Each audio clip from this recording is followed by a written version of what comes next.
අංගුලිමාල මුනිදුන් තමයි මේ බුද්ධ ශාසනයේ වරදින් කෙනෙකුට නැගී හිටින්න පුළුවන් කියලා වරදින් නැගී සිටීමේ දජය අතේ තියාගෙන ඉන්න බුද්ධ ශාසනයේ සෙම්පතියා කෙනෙකුට වරදින් නැගී හිටින්න පුළුවන් කියලා කොඩිය අතේ දරාගෙන මේ බුද්ධ ශාසනයේ ඉන්න සෙම්පතියා කවුද? අපේ අංගුලිමාල මහරහතන් වහන්සේ. අංගුලිමාල මුනිදුන් තමයි වරදින් නැගී හිටින්න පුළුවන් කියන සෙම්පතියා. අංගුලිමාල මහරහතන් වහන්සේ නිසා වරදින් නැගී හිටිය ජීවිත ගණන් කරන්න බෑ. වරදින් නැගී හිටිය ජීවිත ගණන් කරන්න බෑ මේ උත්තමයා නිසා. අංගුලිමාල කියලා කෙනෙක් මේ බුද්ධ ශාසනයේ දමනය වුනේ නැත්තම් අපේ වැරදි අපි හදාගන්නේ කවුරු ගැන හිතලාද? ඒ නිසා ඒ උත්තමයන් වහන්සේගේ ජීවිතේ අපූර්ව සිද්ධි ටිකක් කතා කරලා ඇයි අද මේ එකපාරව මේ අංගුලිමාල මුනිදුන් ගැන කතා වුනේ කියලා කියන්නම්. ඔබට මහත් වූ වාග්යක් උදා වෙන්න යන වග. පින්වත්නි මේ අංගුලිමාලයන් වහන්සේගේ ජීවිතේ සංසාරේ ඉඳලා උන්වහන්සේට තිබ්බ දුර්වලතාවයක් තිබ්බා. ඒ තමයි හරියට මිනිසු මරනවා. මිනී මරන්න සංසාරෙම ඒකට පුරුදු වෙලා. මොකද්ද මන් දන්නේ අගමුල. හැබැයි බුදු කෙනෙක් මිසක් සංසාරේවත් ඔහුව দমনය කරන්න නම් කිසි කෙනෙකුට බෑ. එච්චර ආනුභාවයක් පිහිටලා. පින්වත්නි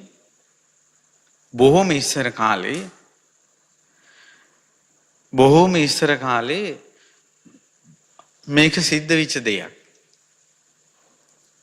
ඒ තමයි මේ රටේ රජුරෝ මේක ඔබට ටිකක් හුරු ඇති කතාවක් වෙන්න ඕන. රටේ රජුරෝ මෝදඩේම ගිය ඇමතිවරුත් එක්ක කතිගාවත තමයි දඩේමේ යද්දී මෝ රංචුවක් වට කරද්දී කවුරු හරි ළඟින් මුවෙක් පැන්නොත් ඒ ළඟින් පැන්න කෙනා මුවා ගිය තැන හිටපු කෙනා කොයි ලෝකෙන් හරි මුවා අරන් එන්න ඕන. කරුමෙට දඩයමට ගිය රජ්ජුරුව ළඟින් මුවා පැන්නා.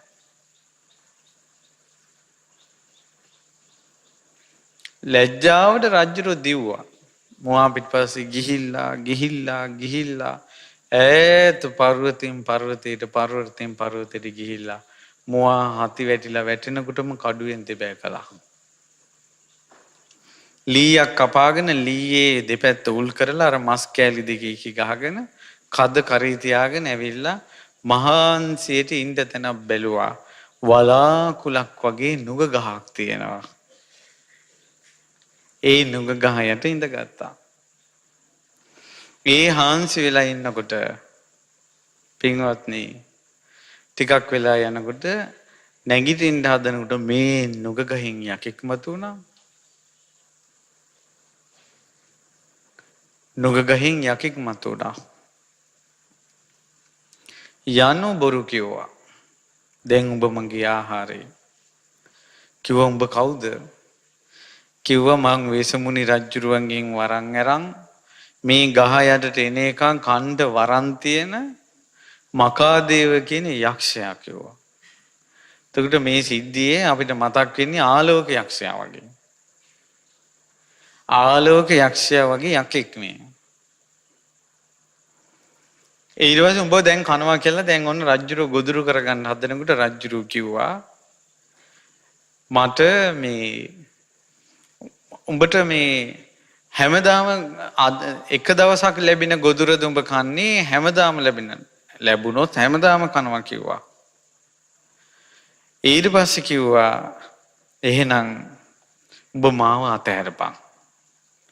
මේ මුවා කාපන්.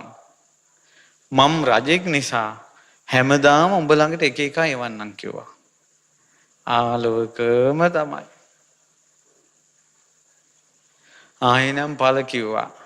ආමන්ත්‍රක කළොත් ඕක අම්මුතු කරනවා කිව්වා. ඔන්න රජතුමා බයෙන් ගියා. ගිහිල්ලා ඇමතිතුමාට හිතවත් ඇමතියට කිව්වා හරි වැඩේ මේ බලාපන් මට අද වෙච්ච වැඩේ. මෙහෙම සිද්ධියක් වුණා.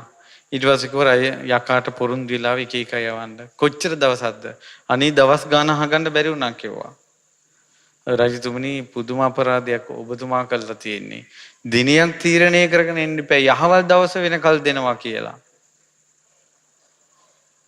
මොනවා හරි යකෙකුට හරි කියන එකක් හරියට කියන්න එපා කිව්වා. ඔය අම්මලා ඉන්නවා බාර වෙලා පරාණයට පරාණයක් බාරයි කියලා එනවා. ඊට පස්සේ අපිට කෝල් කරලා අහනවා හාමුදුරනේ පරාණි කියන්නේ මොකද්ද කියලා. මං කියනවා ඔය මොකද්ද පරාණි විදිහට හිතුවේ? දන්නේ නැහැ. තව දවසක් අම්මා ඇහුවා කප්රුක කියන්නේ මොකද්ද? කප්රුකක් බාර වුණාලු කප්රුක කියන්නේ මොකද්ද කියලා. මං කිව්වා කප්රුක කියන්නේ එක්කෝ රුවන්වැලි සෑයට බඳිනවා වගේ කංචුකයක්.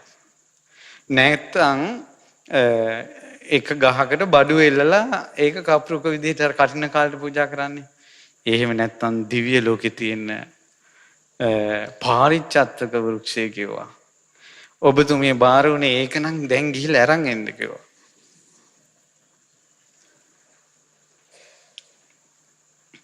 මේ මෝඩ මිනිස්සු බාර වෙලා සෑයකට බෝධියකට පරාණේ පූජා කළා කියන එක නම් ගැන භාග්‍යවතුන් වහන්සේ නිකලෙස් නිසා සත්පුරුෂ දෙවිවරු නිසා ප්‍රශ්නයක් නැහැ. දේවාල වලට පරාණේ කියන්නේ පොල් ගෙඩිය නෙවෙයි. දේවාලේ පරාණේ කියන්නේ පණමයි. දරුවගේ පරාණේ පූජා කරපු අම්මලා ඉන්නවා. බයිසිකල් ඇක්සිඩන්ට් වාහන ඇක්සිඩන්ට් වලින් මැරිච්ච දරුවන්ගේ පවුල් වලට ගිහිල්ලා විස්තර අහන්න අනිවාර්යෙන් ඒ අම්මා පරාණේ පූජා කළා දේවාලෙට. බලාගෙන ඉන්නවා. සුදුසු තැන පරාණේ කැප කළානේ පරාණේ ගන්නවා. දැක්කද නොදැන පරාණයට පරාණයක් පූජා කිරීමේ භයානකකම. දැක්කද භයානකකම. ඉතින් ඒ නිසා බාරයක් වුණත් තේරුමක් ඇතුව වෙන්න ඕන. දැන් ඔන්න බාරහාර වීමේ ආදීනව පෙන්වලා දෙනකොට ආයෙ මිනිස්සු අහනවා හාඳුරන්නේ වෙච්ච බාර මතක නැහැ කියනවා. දැන් හරි වැඩේනේ. ඇයි මේ බාරේ වෙලා ලෙඩේ සනීප වෙන්නේ නැතිකොට ඊළඟට තැනට බාර වෙනවා. එහෙම වෙනකොට අවසාන බාරේ වෙනකොට මුල බාරේ අමතකයි. ඔයාලට අමතක වුණාට ඒ අයට අමතක නැහැ. මට දෙවෙනි දෙයක් සිදු වුණා. අපිත් මේ බාරහාර ගැන මේවා මිනිස්යාගේ ජීවිතේට මෙච්චර භයානකව බලපානවා කියලා අපි ගුරු ඇසුරින් ඉගෙන ගන්නකල් අපිත් දන්නේ නැහැ. අපිත් ඔය එක එක විහෙර විහාර කටයුතු කරනකොට බාර වෙනවා. ඒ කාලේ මමත් මොකක් හරි කුටියක් හදද්දී කිව්වා මේ ඒ පැත්තේ ඉන්න දෙයියන්ට පොල් ගෙඩියක්ද මොකක්ද දෙල්ලලා මේ කුටිය හොඳට හදලා දෙන්න ඕන ඉක්මනට හදලා දෙන්න ඕන මටත් වැඩ කරගෙන ඉන්න බෑ. මේ කුටිය හදලා ඉවර වුණොත් ඒ වෙනකල් මං හිටියොත් මේ දානයක් දීලා පින් දෙන්නම් කිව්වා. එච්චරයි. ඊට පස්සේ බාරහාර කියන එක අනතුරුයි. කිසිම බාරයක් තියාගන්න එපා. ඒක මේ නිවන් මාර්ගයට යනකොට බාධා පිණිස එන්න පුළුවන් කියලා ඇහුණ නිසා අපිත් වෙච්ච බාරත් මතක නැති නිසා ස්වර්ණමාලී මහසෑරජානන් වහන්සේ ළඟ ශීර පායාස පූජා කළා පළවැල පූජා කරලා භාග්‍යතුන් වහන්සේට පිදූ ධනේ පින සියලු දෙවි දේවතාවුන් වහන්සේලාට දීලා බාරෙන් නිදහස් නිදහස් නිදහස් කියලා මා පැමිණියා. හීනෙන් ඇවිල්ලා කියන තව එකක් තියෙනවා. දැක්කද? මං 17 කල්පනා කරනවා ඇහැරලා. මොකද මට අහන්න බැරි වුණා හීනෙන් මොකද්ද ඒක කියලා. මං කල්පනා කළා මොකද්ද මේක කියලා. අන්න මතක් වුණා. පස්සේ හොයලා බලනකොට මම මේක දෙන්න හිටියොත් මම මේක දෙන්නම් කියලානේ මම බාර වුණේ. දෙයියට හිටියොත් කියන එක ඇහිලා නැහැ. දෙනවා කියන එක ඇහිලා. මං කල්පනා කළේ සාමාන්‍ය මිනිස්සු කොච්චර මේ බාරහාර වලින් හිර වෙනවද? පඳුරක් ගානේ ගැට ගැහෙනවද? ඒකයි මේ මිනිසුන්ගේ හිත් ගොඩාක් නොසන්සුන්. එක තැනකට ගන්න බැරි. එක දහම් මාවතක ගොඩක් කාලයක් එක දිගට යන්න බැරි. මේ මිනිසුන් බාරහාර වෙලා හිර වෙලා ඉන්නේ. ඉතින් ඒ නිසා දැන් රජතුමාටත් ප්‍රශ්නයක් වුණා. රජතුමාත් අර බිල්ලක් දෙනවා කිව්ව එක දිනියක් නැහැ. ඊට පස්සේ කමන්නේ හිරගෙදර ඉන්න උන් දෙමු කියලා දවසට එක්කෙනා ගන්නේ කිරිබත් ඇලියක් එක්ක යවනවා. අර යකා ගිලිනවා. මේ බලන්න මේ සංසාරයේ මනුස්ස ලෝකේ තිබ්බ දේවල්. ඊට පස්සේ අර යක්ෂයා ඔන්න දැන් හිරගෙදර මිනිස්සු ටික ඉවරයි. හිරගෙදර මිනිස්සු ඉවර වුණ තැන රජුරෝකව දැන් මොකද කරන්නේ? එහෙනම් රජතුමනි මුදල් කහවණු පොදියක් ඇතා පිට තියලා මේ කහවණු පොදිය අරන් යකා ළඟට නුග ගහ ළඟට බත්තලියක් ගෙනියන්න ටිකක් වරින් කියලා අනබෙරක ගහ යවමු කිව්වා. එකෙක් ගන්නෑ. එකෙක් ගන්නෑ. අපේ මහා බෝධිසත්වයෝ දුප්පත් ගමක ඉපදිලා තාත්තා නැතුව අම්මා විතරයි ඉන්නේ. කුලී වැඩ කර කර අම්මව පෝෂණය කරන්නේ අමාරුයි. අනේ මගේ මේ කහවණු පොඩි ටික තිබ්බනම් අපේ අම්මට හරි සැනසෙල්ලෙන් ඉන්න පුළුවන් කියලා මං ගන්නම් කිව්වා. අම්මා එපා. අම්මා කිව්වා එපා. නමුත් ගත්තා. දෙපාරක් වැලක්කුවා. දෙවෙනි පාර තුන්වෙනි පාර අරන් අම්මා ඉස්සරහ තිබ්බා. මට උඹ දුක් විඳිනවා බලන්න බෑ. මට විශ්වාසයක් තියෙනවා මට යන්න පුළුවන්. මගේ අම්මට මං උපස්ථාන කරපු පින තියෙනවා. මටත් නුවණක් තියෙනවා යමක් කමක් කරන්න පුළුවන්. ඒ නිසා මම ගිහිල්ලා එන්නම් කියලා දැන් මේ බෝධිසත්වයෝ අර දුප්පත් මානවකයා කහවණු පොදිය අරන් රජතුමා ළඟට ගියා. රජුරු කිව්වා බොහොම හොඳයි. උඹට ඇහැකිද යන්න ඇහැකි කිව්වා. ඊළඟට මොනවද උඹට ඕනේ? ඊට පස්සේ කිව්වා මට ඕන ඔබතුමාගේ පාවහන් දෙක ඕන කිව්වා. ඇයි මොකද ඒ කියලා කිව්වා. ඔය යකාට ඔය නුග ගහේ හෙවන පෑගෙන අය තමයි ගන්න පුළුවන්නේ. තුන මම මිරිවැඩි සංගල දාගෙන ගියාට පස්සේ එයාගේ හෙවණැල්ල මගේ ඒ පස් ටික මට පෑගෙන්නේ නැහැ. පින්වතුනි හොඳට බලන්න. යම් දේවාලයකට හරි කොහෙට හරි ගියාම දෙනවා මේක ගේ ඉස්සරහ වලේ ලාන්න කියලා. ඒ තමයි එයාගේ බලයේ පෑගගෙන ඇතුළට යන්නේ. එතකොට ඒක පෑගි ඇතුළට යන සියලු දෙනා අර භූත බලවේගයට යටත් වෙනවා. ඔන්න නොදැනගෙන සෙත් පතා ගන්න ගිහිල්ලා වෙලා තියෙන දේ. ඊට පස්සේ කියනවා මට ඕන කුඩයක් සුදු කුඩයක්. ඇයි කියලා අහනවා. ඔය යකාට ගොදුරු කරගන්න පුළුවන්නේ ඔය නුග ගහේ හෙවන වැටෙන අය විතරයි කන්න පුළුවන්නේ. මට ඕක කියනකොටත් මතක් වුණේ යා මතුරලා දේවාල වලට ගිහිල්ලා සමහර අය දෙන්නේ නැද්ද මේක උළුවස් එල්ලපන් කියලා.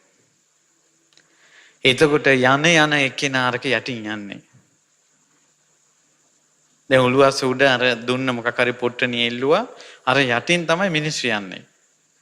එතකොට අර එල්ලපු දේ යටින් යන සියලු දෙනා අර බලවේගයට යටත්.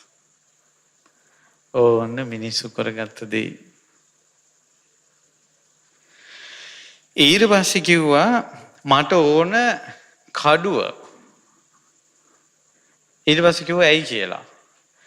ඊට පස්සේ කොයි යකා යක්කු උනත් ආයුධයක් අතේ තියෙන එක්කෙනාට බයයි කිව්වා. දැන් අද තියෙන ප්‍රශ්නේ තමයි තමන්ගේ අතේ ආයුධයක් නැහැ. ආයුධ තියෙන අය කරා යනවා. ඊට පස්සේ කිව්වා මට ඕන රත්තරන් තලියක හොඳ ප්‍රණීතව කෑම ටිකක්. රාජ භෝජන. ඒ මොකද කියලා ඇහුවා. මේ වාගේ වැඩකට යද්දී ওই පොඩි පොඩි දේවල් අරන් යන්න ඕනේ නැහැ කිව්වා. හොඳ ඒවා අරන් යන්න ඕන කිව්වා. දැන් බලන්න ඔයාලා ගෙවල් වල ප්‍රශ්න විසඳගනිද්දී පුලුටු ගඳ ගහන්න කියලා රබර් සෙරෙප්පු පත්තු කරනවද නැද්ද? හාල් මැස්ස ඔලු බදිනවද නැද්ද? දියගොඩ මස් කියලා හා වගේ වලිගේ මස් කෑල්ලක් පුච්චනවද නැද්ද? චූටි දෙයක් දීලා. චූටි දෙයක් දීලා අරකගේ බෙල්ල මිරිකපන් කියනවා. එතකොට හීන බව, දීන බව, මෙහෙමත් රවට්ටන්න පුළුවන් බව. ඊට පස්සේ දැන් කියනවා නෑ මං වාගේ කෙනෙක් කියද්දි ප්‍රණීතව දෙන්න ඕනේ යකාට. ඔන්න ප්‍රණීතව දෙන්න ඕනේ කියලා ඒවත් අරගෙන ආයුධ අත් කඩුවත් අරගෙන දැන් යනවා. ගිහිල්ලා මෙයා එන විදිහටම යකා බය වුණා. අද කාලේ මිනිස්සු ප්‍රශ්නවලදී එන විදිහටම කිසි යකෙන් නෙවෙයි පෙරේතෙක්වත් නම් බය නැහැ. එච්චර මිනිසුන්ගේ මෝනේ තියෙන මේ අර බය අඩු බව. මෝන එල්ලිලා මොකද්ද වෙලා යදින බවක් මෝනේ තියෙනවා. තේජසක් නැහැ. අර දුප්පත් කොල්ලා පුදුම තේජසකින් ආවනේ. ඇවිල්ලා මිනිස්සු කැලේ ඉන්නේ නතර කරලා කැලේ ඇතුළට ගිහිල්ලා කුඩේ ඉහලාගෙන මිරිවැඩි සංගල දාගෙන කඩුවත් අතට අරගෙන ගිහිල්ලා දැන් පේනවා අවුව වැටිලා නුගේ ඡායාව තියෙනවා.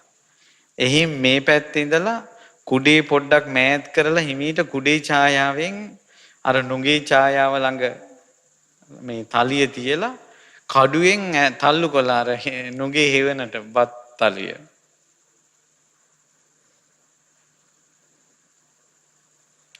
ඊට පස්සේ යකා ගහෙන් එළියට ආවා. ඉතින් ඒ ඇවිල්ලා කවියක් කිව්වා, ගාථාවක් කිව්වා.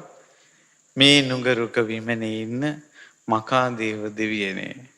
මස් රසයෙන් යුතු රසවත් බතක් තොපට පිසිමිනේ. එව්වේ අප රජතුමාය තොප වෙත බැති වඩමිනේ. පෙරට ඇවිත් වළඳෙනු මැන බත තොපටය දෙවියනේ. උඹටයි කියනාවේ වරදන්න කිව්වා. අර මකාදේව යක්ෂයා නුගගහින් ඇවිල්ලා කිව්වා නෑ බත විතරක් නෙවෙයි උඹත් මගේ කිව්වා.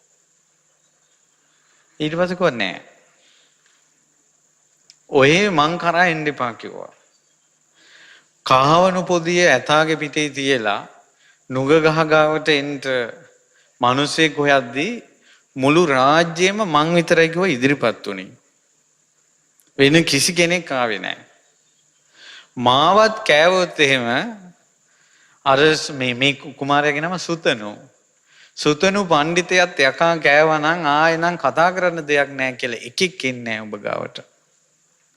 මාව බේරලා යවුවොත් ආයෙ එකෙක් මේ බත්තලියක් අරන් එයි කිව්වා. ඊට පස්සේ යකා ගෝ නෑ ඔය කතා එපා වාත් එක්ක. දැන් ඔන්න ආදරෙන් ඔය කතාව ගියේ දෙවෙනි පාර කියනවා බලපන් කිව්වා උඹට නුග ගහේ හෙවණේ තමයි හෙවණේ යට ඉන්න එක්කෙනා කන්න පුළුවන්නේ මං ඉන්නේ කුඩේ යට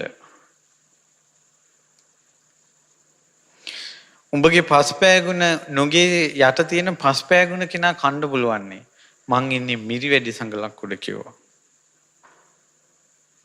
සම්මාව ගොදුරු කරගන්න දෙන්න එපා.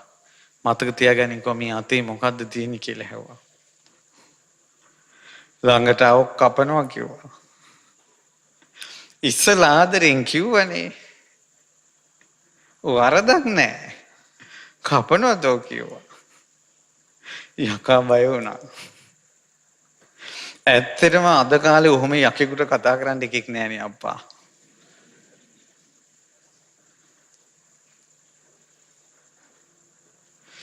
ඊට පස්සේ ඒකෙන් තේරෙන්නේ නිර්භීත කමට. නිර්භීත කමට ඕන යකෙක් බයයි මේ යකා ආලෝක වගේ. ආලෝක වගේ යකෙක් නෙමේ කොල්ලෙකුට බය වුණේ.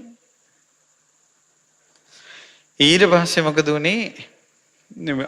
යකා දැනගත්තා මෙයත් එක්ක නම් හැප්පෙන්න අමාරුයි.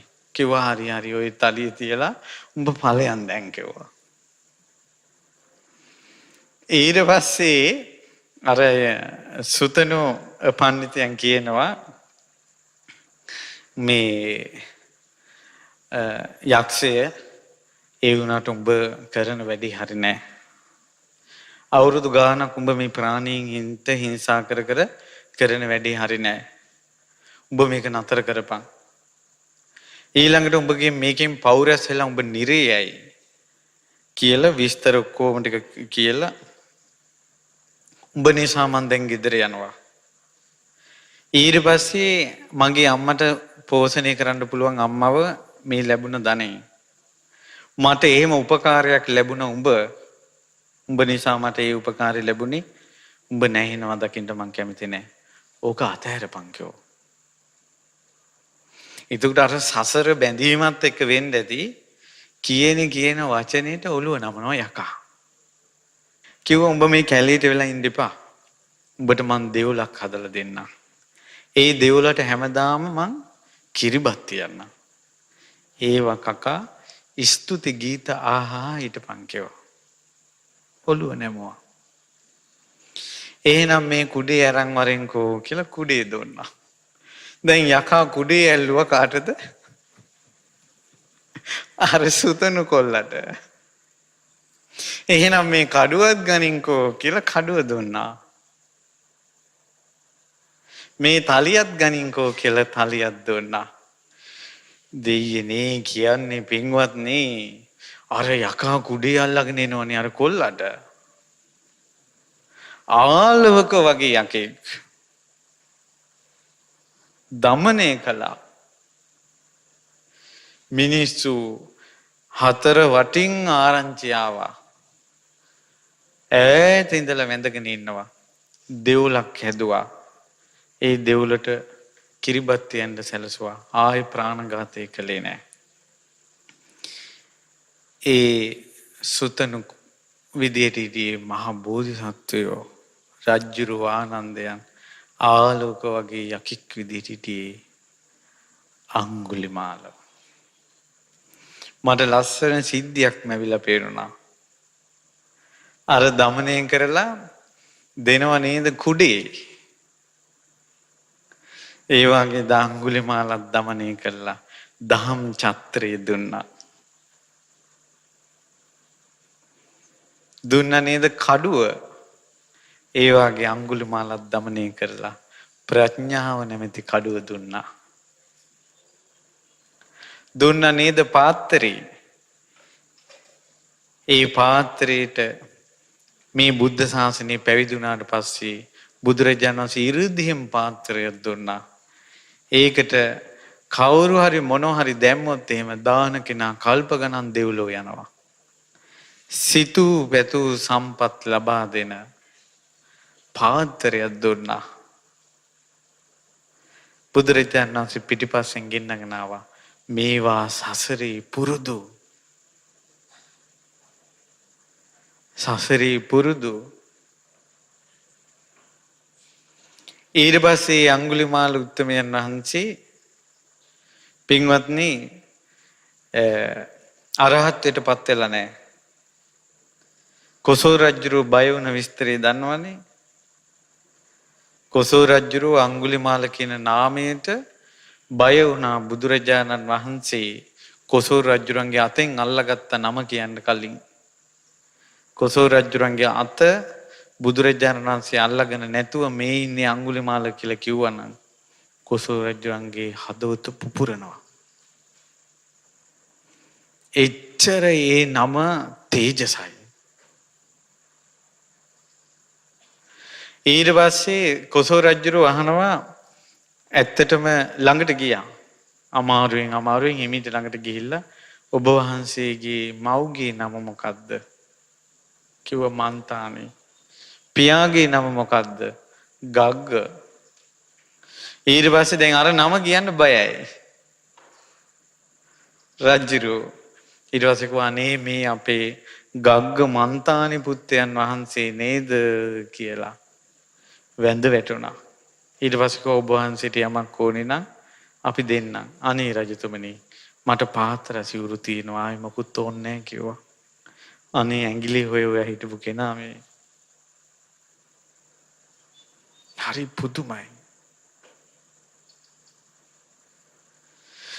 ඊට පස්සේ අඟුලිමාලයන් වහන්සේ දැන් ඔන්න පිණ්ඩපාතේ වඩිනවා.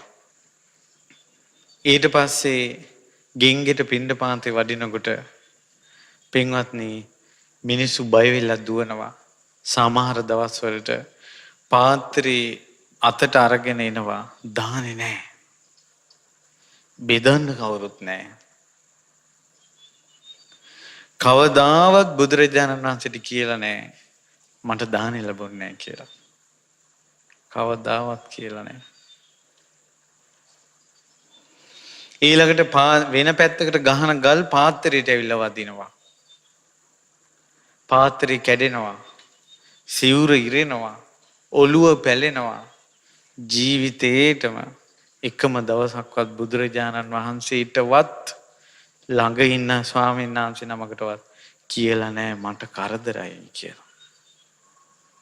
කවදාවත් තමන්ගේ දුක කියලා නැහැ. ඒ වුණාට තමන්ගේ දුක ඉවසපු මුනිවරයා අම්මා කෙනෙක් අඬනකොට ගිහිල්ලා කිව්වද නැද්ද? අඟුලිමාලයන් වහන්සේ ජීවිත කාලෙම බුදුරජාණන් වහන්සේට ගිහිල්ලා කිව්වේ එකම එක දුකයි. අම්මා කෙනෙක් දරුවෙක් ලැබෙන්න නැතුව ඉන්නවා කියලා විතරයි. තමන්ගේ දුක තමන්ම ගෙවා ගත්තා. දැන් බලන්න අපි දෙස. මට ඔය වචනේ එච්චර සංවේදී. අපි දෙස බලන්න. අපේ ජීවිතේ වැඩි හරියක්ම තියෙන්නේ අපේ දුක් කියනවා. අපේ දුක් කියනවා. අනුන්ගේ දුක් අහන්න අමාරුයි. ඇහුවත් එහෙම අතාරිනවා. තමන්ගේ දුක ඉවසාගෙන අන් අයගේ දුකට සැනසෙල්ලක් දෙන්න කැමති කෙනෙක් ඉන්නවා නම් සරණ යා යුතුයි අඟුලිමාලයන් වහන්සේ. අඟුලිමාල මහරහතන් වහන්සේ. උන්වහන්සේ හරි නිහඬයි. කතා නැහැ. යාළුවෝ නැහැ. කතා නැහැ, යාළුවෝ නැහැ. මහා වනේ ඇතුළටම යන්න ආසා. මහා වනේ ඇතුළටම යන්න ආසා. උන්වහන්සේත් නිකලෙස් වුණා. උන්වහන්සේ නිකලෙස් වුණා. වනේ ඉඳිද්දින් ඇඟිලි 999ක් කපලත් ඇඟිල්ල කපා ගන්නට කාන්තාවකගේ ඇඟට අත තිබ්බ මිසක්කා කවදාවත් ස්ත්‍රීන්ගේ ඇඟට අත තියලා නැහැ.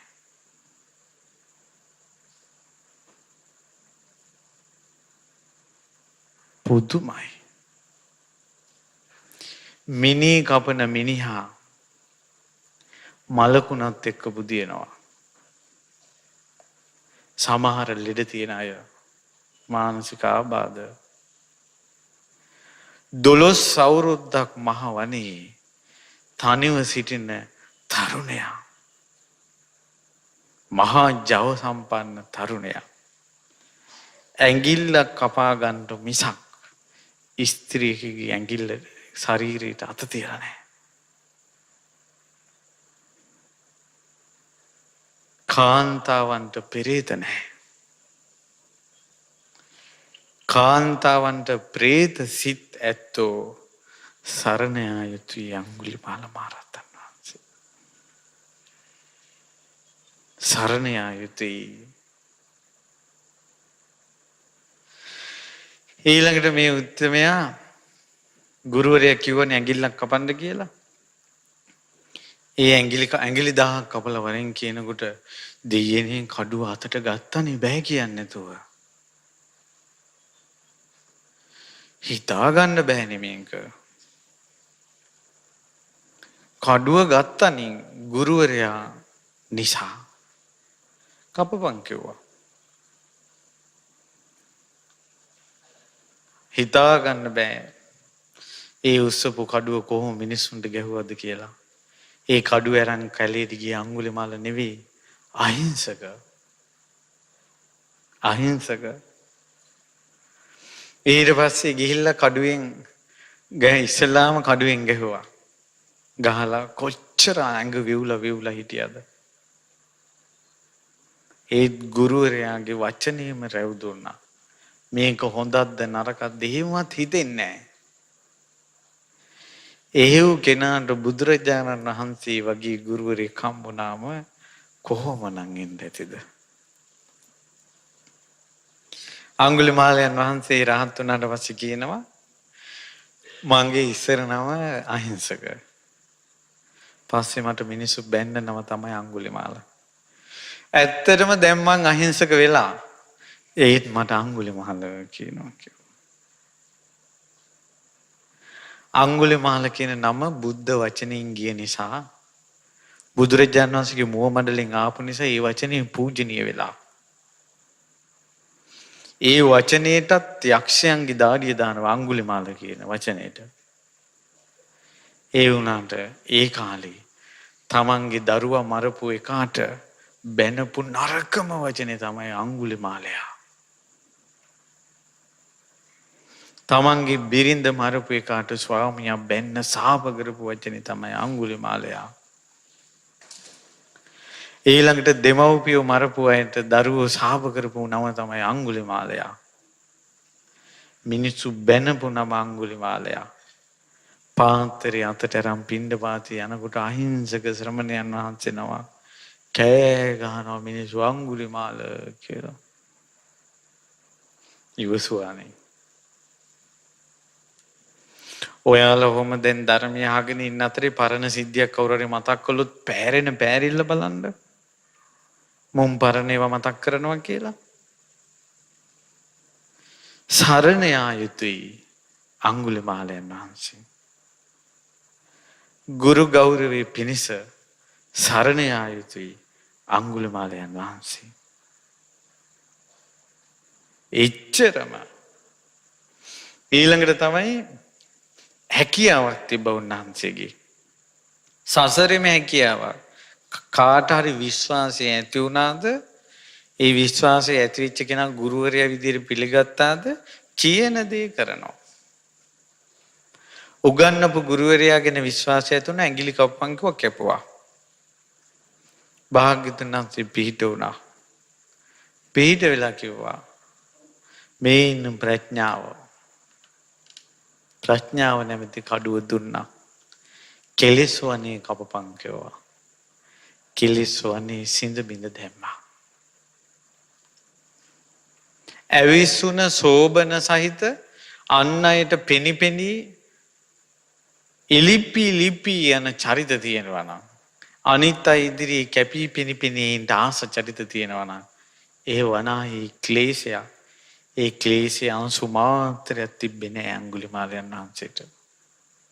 සරණ යා යුතුයි අඟුලිමාලයන් වහන්සේ. සරණ යා යුතුයි. ඒ උත්තමයා නිහඬයි. නිහඬ වනු කැමැත්තෝ සරණ යා යුතුයි අඟුලිමාලයන් වහන්සේ. තමන් ගරු කරන ආදරය කරන කෙනාගේ චරිත ස්වභාව තමන්ට එනවා.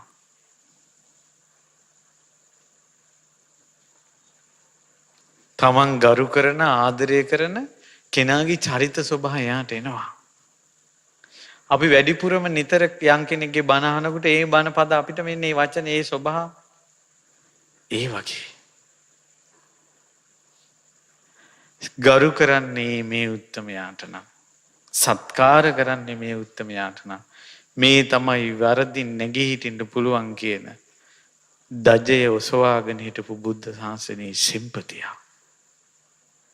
ඒ උත්තමයන් වහන්සේට උපහාරයක් පිණිසයි මේ ධර්ම දේශනාව කළේ. මක් නිසාදයත්.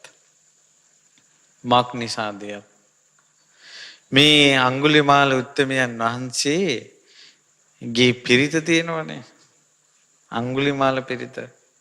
ඒ අංගුලිමාල පිරිත නිසා මිනිසුන්ට සෙත් වුණ විදිය හිතා ගන්න බෑ. ඒ අටුවා ලියන කාලේ, ඒ කියන්නේ මීට අවුරුදු 1000 ගානකට කලින් ලෙඩක් වුණත්, බයක් වුණත්, කරදරයක් වුණත්, මොනවා වුණත් හැම වෙලාවෙම අංගුලිමාල පිරිත කිව්වා. අංගුලිමාල පිරිත කියන්න හිතේ සද්ධාවත් එක කියන්න හැම උවදුරක්ම දුරු වෙලා ගියා. ඒ නිසා අටුවාචාර්යන් වහන්සේලා අංගුලිමාල පිරිතට කියපු නම තමයි මහා පිරිත. ඕන දෙයකට. එතකොට පෙලක් අය අහනවා, ඉතින් අංගුලිමාල පිරිත කිව්වේ බබෙක් ලැබෙන්නනේ. එතකොට මමද අහනවා, රතන සූත්‍රයේ කිව්වේ තුම්බිය දුරු වෙන්නනේ. කරණීය සූත්‍රයේ කිව්වේ කැලේ ඉන්නකොට දෙවියන්ගෙන් වෙච්ච කරදර දුරු වෙන්නනේ. පින්වත්නි, ඒ අංගුලිමාල පිරිතේ පාවිච්චි කරන ක්‍රමේ තමයි අංගුලිමාල පිරිත දේශනා කරද්දී මෝඩ ගර්භ වෙලා හිටපු අම්මා කෙනෙකුට දරුවෙක් ලැබුණා.